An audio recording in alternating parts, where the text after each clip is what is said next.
Good morning students. आज हम BA second year के सेकंड पेपर राजस्थान का भूगोल का अध्ययन कर रहे हैं। इसके अंतर्गत आज का हमारा विषय है जैव विविधता। राजस्थान में जैव विविधता का हम अध्ययन करेंगे।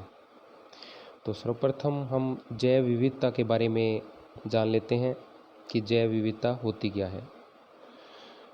जैव विविधता अर्थात जीवों अथवा जीवन की विविधता अथवा विभिन्नता जो क्षेत्रीय, राष्ट्रीय एवं वैश्विक स्तर पर मिलती है। सामान्य रूप से जैव विविधता से अभिप्राय है जीव मंडल में पाए जाने वाले जीवों की विभिन्न जातियों की विविधता से है। जैव विविधता का विस्तार मृदा में उपस्थित सूक्ष्म जीवाणुओं से लेकर हाथी जैसे विशालकाय प्राणियों, सूक्ष्म लाइकेन से लेकर विशालकाय रेडवुड वृक्षों तथा सूक्ष्म प्राणी प्लैंकटन से लेकर स्थूलकाय व्हेल तक पाया जाता है। अर्थात हम इससे जान चुके हैं कि सूक्ष्म से सूक्ष्म जो जीवाणु है उससे लेकर विशालकाय हाथी, व्हेल, मछली आदि जो भी विशाल प्राणी हैं वो सभी जैव विविधता की श्रेणियों में आते हैं। यह विविधता आनुवंशिक अर्थात जेनेटिक, जाति अर्थात स्पीसीज एवं पारिस्थितिकी तंत्र अर्थात इकोसिस्टम्स प्रकार की होती है जो पर्यावरण संतुलन में महत्वपूर्ण भूमिका निभाती है। राजस्थान क्षेत्रफल की दृष्टि से भारत का सबसे बड़ा राज्य है और भौगोलिक दृष्टि से विविधता से युक्त है। यहाँ का आधे से अधिक क्षेत्र शुष्क एवं अर्धशुष्क मरुस्थलीय प्रदेश है। तो मध्य में अरावली की पर्वत श्रेणियों का विस्तार है। पूर्वी प्रदेश नदियों से निर्मित मैदानी भाग है जबकि दक्षिणी पूर्वी प्रदेश पठारी क्षेत्र है। इसके अतिरिक्त भी प्रत्येक प्राकृतिक प्रदेश में स्थानीय स्तर की विविधता हमें देखने को मिलती है जो यहाँ की जैव विविधता को प्रभावशाली अर्थात जन्म देती है। राज्य की प्राकृतिक विशेषताओं ने यहाँ के पेड़ पौधों एवं जीव जंतुओं को एक अनूठापन दिया है तथा ये राजस्थान को जैव विविधता की दृष्टि से एक समृद्ध प्रांत बनाते हैं। राजस्थान में लगभग 2500 प्रजातियों के पेड़ पौधे, 450 प्रजातियों के पक्षी, 50 प्रजातियों के स्तनपायी, 20 प्रकार के सरीसृप, 14 प्रजातियों के उभयचर पाए जाते हैं। इसके अलावा सैकड़ों प्रकार के कीट पतंगे, तितलियां, सूक्ष्म जीव एवं पादप पाए जाते हैं। जैव विविधता के अध्ययन की दृष्टि से राज्य को 4 विशिष्ट जैव विविधता क्षेत्रों में विभक्त किया जा सकता है जो निम्नांकित है। मरु अथवा मरुस्थलीय प्रदेश, अरावली पर्वतीय प्रदेश, पूर्वी मैदानी प्रदेश, दक्षिणी पूर्वी पठारी प्रदेश। तो सर्वप्रथम हम लेते हैं मरु अथवा मरुस्थलीय प्रदेश। राजस्थान का जो संपूर्ण पश्चिमी तथा उत्तरी क्षेत्र है वो मरुस्थलीय अथवा अर्ध मरुस्थलीय प्रदेश है। यहाँ की विशेषता न्यून वर्षा और उच्च तापमान तथा शुष्कता है जो यहाँ की जैव विविधता में परिलक्षित होती है। यहाँ के पेड़ पौधों में कांटेदार वृक्ष, कंटीली झाड़ियाँ, घास तथा ऐसे जीवों की बहुलता है जिन्हें कम पानी की आवश्यकता होती है तथा जो स्वच्छंद विचरण कर सकें। इस क्षेत्र में 22 प्रकार के स्तनपायी पाए जाते हैं जिनमें चिंकारा, काला हिरण, मरु, बिल्ली, लोमड़ी, भेड़िया, खरगोश, नेवला आदि प्रमुख हैं। चिंकारा हमारा राज्य पशु भी है। पक्षी वर्ग में लगभग 120 प्रजातियां यहाँ पाई जाती हैं जिनमें गोडावण प्रमुख है जो वर्तमान में संकटापन्न है तथा जिसे हम राज्य पक्षी का दर्जा है। गोडावण को ग्रेट इंडियन बस्टर्ड भी कहते हैं। इसके अतिरिक्त यहाँ मोर, तितर, स्पेन गोरिया, डेमोजल क्रेन, कुरंजा आदि पक्षी पाए जाते हैं। लगभग 20 सरीसृप की प्रजातियां भी यहाँ मिलती हैं जिनमें पाटागोह, शैंडफिश आदि प्रमुख हैं।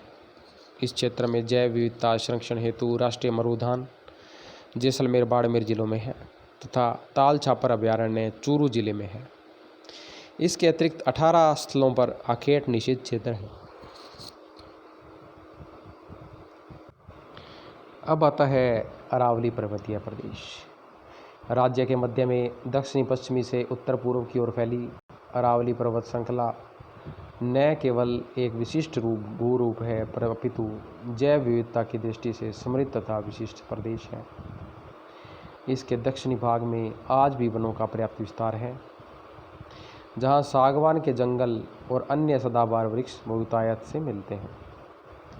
इस क्षेत्र में धोक, कैर, चुड़ैल, सालर, आम, महुआ, बांस आदि प्रजातियों के वृक्ष तथा बगेरा, रींछ, जख, चौसिंगा, काला हिरण, चीतल, सांबर, जंगली सूअर, भेड़िया, उड़न गिलहरी, लोमड़ी आदि वन्यजीव पाए जाते हैं। इन जीवों के संरक्षण के लिए इस क्षेत्र में कुंभलगढ़, जैसमंद तथा माउंट आबू अभयारण्य है। अरावली के मध्य एवं उत्तरी पूर्वी भाग अर्थात सवाईमाधोपुर, अजमेर, अलवर, सीकर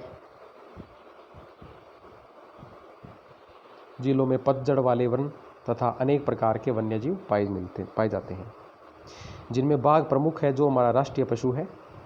प्रसिद्ध रणथंभौर राष्ट्रीय उद्यान, सरिस्का अभयारण्य, केलादेवी अभयारण्य इसी क्षेत्र में स्थित है। अब आता है पूर्वी मैदानी प्रदेश।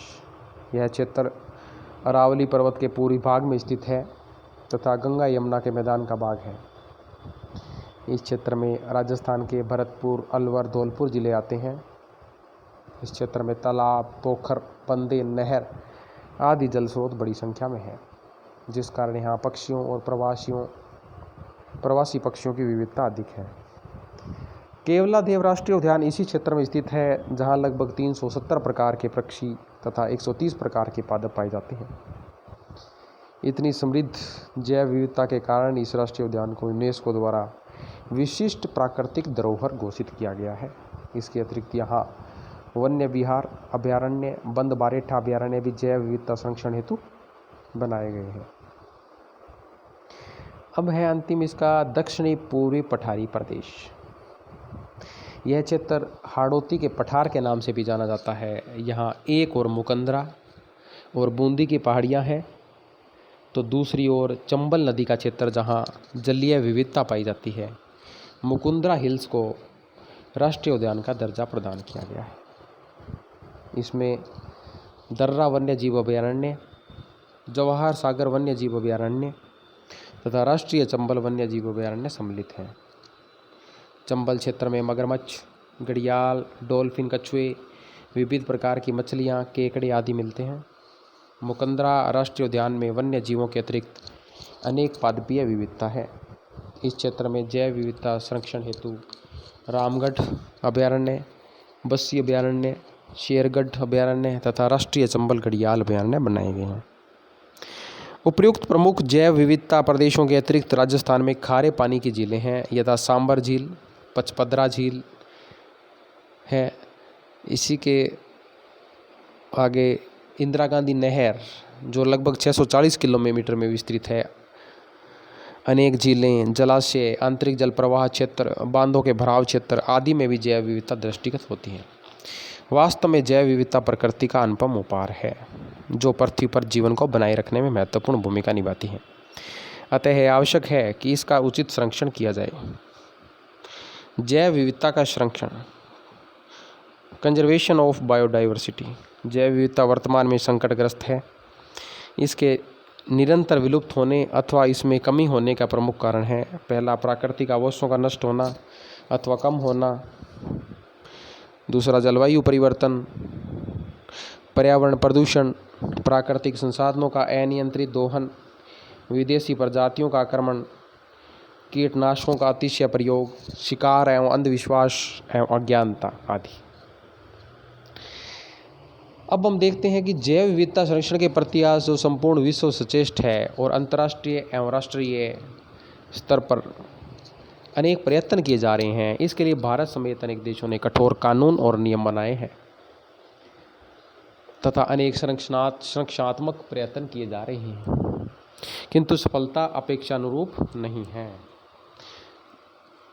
जैव विविधता संरक्षण निम्न 2 प्रकार से किया जाता है। स्वस्थानीय संरक्षण, इन सिटू कंजर्वेशन। इसके अंतर्गत प्राकृतिक आवासों में ही मानव द्वारा प्रदत्त अनुरक्षण किया जाता है।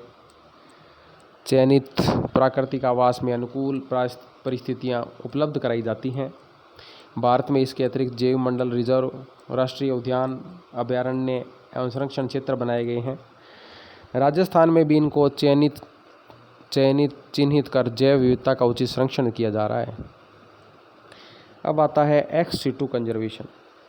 इसमें संकटग्रस्त पादप जीव जंतुओं को उनके प्राकृतिक आवासों से बाहर कृत्रिम आवास में संरक्षण प्रदान किया जाता है। इसमें बोटेनिकल उद्यान, बीज बैंक, टिश्यू कल्चर लैब, चिड़ियाघर, एक्वेरियम, जीन बैंक आदि से जैव विविधता संरक्षण किया जाता है। अतः हमने आज जैव विविधता का संरक्षण पढ़ा। इससे आगे हम इसी के क्रम में राष्ट्रीय उद्यान और अभयारण्य, टाइगर प्रोजेक्ट अभयारण्य एवं संरक्षित क्षेत्रों का संक्षिप्त विवरण यहाँ हम पढ़ेंगे। धन्यवाद।